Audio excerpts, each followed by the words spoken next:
Hello and welcome back to Connected with Eva. I hope you've had a lovely week. If you enjoy what I do, please follow, subscribe. Any of this would be really helpful. Today I have a really special episode and it's about something that I talk about quite a lot. Journaling. We're stripping it back to its simplest form. Once you start your self-development journey, there's so much information, often conflicting, and it's very difficult to figure out what works for you. I feel like that's one of the reasons I often stop journaling, because I get overwhelmed. If I start a new book, there's new tips on what to write about and what to be grateful for and, how to wake up every morning and write these 5 things that are great. And when you go to bed, write these 5 things. And it's very tricky to deal with that influx of information. So let's strip it back to basics. You've probably seen morning pages, bullet journals, prompts, gratitude logs, habit trackers, and that one is a tricky one for me because I'm not perfect and I have low days. I have days where I don't do anything, and if I start noting daily log of activity, it will look quite unimpressive to me and will put me back into an unhelpful loop. It's important to figure out what's good for you. So today we're going to talk about the simplest possible journaling practice. One that takes 5 minutes, can be done at night, and actually sticks, because that's important. Whatever you do in regards to journaling, the most important thing is consistency. So why does journaling feel overwhelming? As I said before, we see these beautiful notebooks online, goals written on each page, beautiful quotes, and we immediately feel like we're doing it wrong. When you see something perfect, there's a sense of disassociation with it, because when we have just set on this new journey, we might feel a bit shaky. We need guidance. We need someone to take our hand. We think journaling means writing a novel every night or uncovering deep psychological insights. And honestly, it doesn't. So what is actually journaling in its purest form? It's simply capturing a moment of awareness. And I feel like this is something that I need to repeat to myself. Simply capturing a moment of awareness. It's a momentary step back into the self, taking a pause and capturing a moment of awareness. It's a little bit like brushing your teeth. Something small that can keep your mind clean. Do you think about brushing your teeth when you do? Do you make it into a ritual? Because you know how important it is. Consistency beats complexity. Even 1 or 2 sentences matter. And I know this because that's how I feel myself.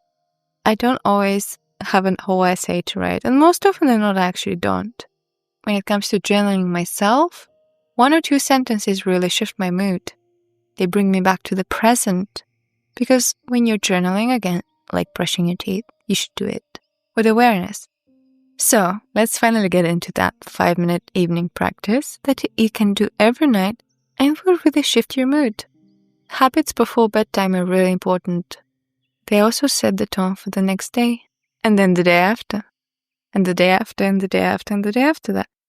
It's the small things that make a big impact. Okay, step 1, gratitude for today. At the end of your day, before bed, open a book. A notebook can be plain, doesn't have to be anything special.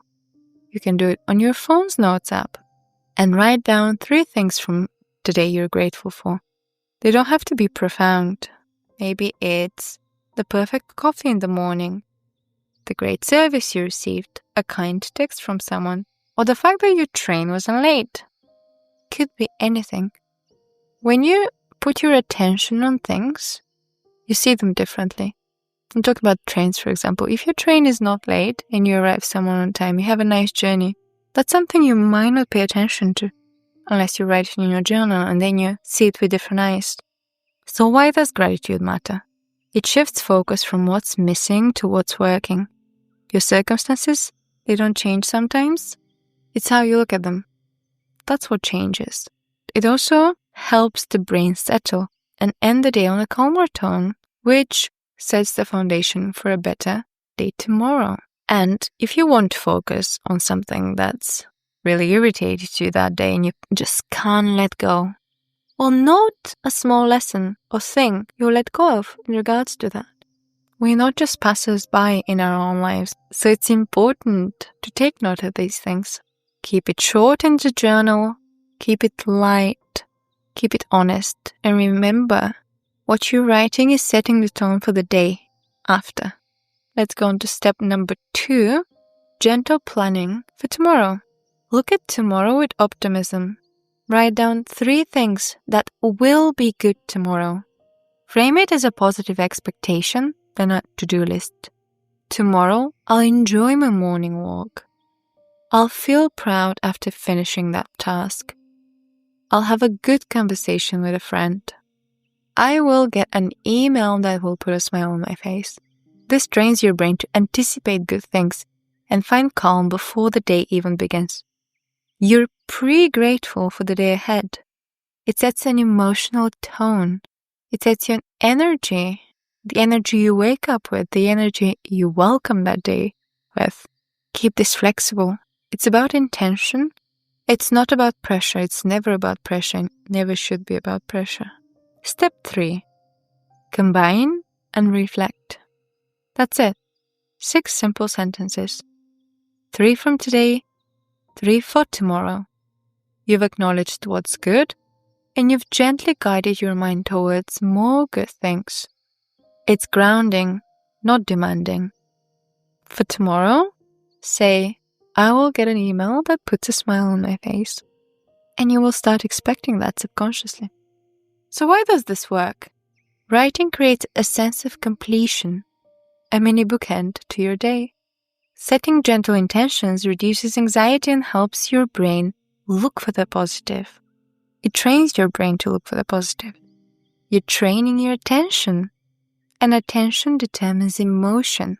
Do you know that gratitude journaling has been linked to better sleep, less stress, more optimism?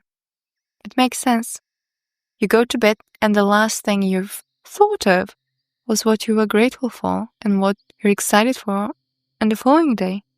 And because it's so simple, you'll actually do it. It doesn't demand skill. It just requires you to be present and observant. It doesn't need to be perfect. You don't need to have an aha moment every time you write a sentence in your journal. You don't need a fancy notebook. You don't even need to write full sentences. You can say, walk in the park, rain. Kind of changes the way you look at rain as well. The aroma of coffee in the morning. Bring in the senses. Be easy with it. If you miss a day, that's okay. It's not about stressing yourself out. It's not about streaks. It's about returning. Which is also why when it comes to journals that are sold on the market, I like the ones that promote imperfection. It's gentle. It doesn't say you need to write every single day. If you skip a day, that's okay. As long as you come back. If you do want to make things a little more special, create a simple ritual. If it will be beneficial, a simple ritual cue, candle, cup of tea, journaling in bed, anything that works for you. So to recap, journaling doesn't have to be another thing on your to-do list. It can be the thing that makes everything else feel a little lighter. And it will be if you find your own pace, your own theme. So for the rest of the week, try the 5-minute evening journaling practice.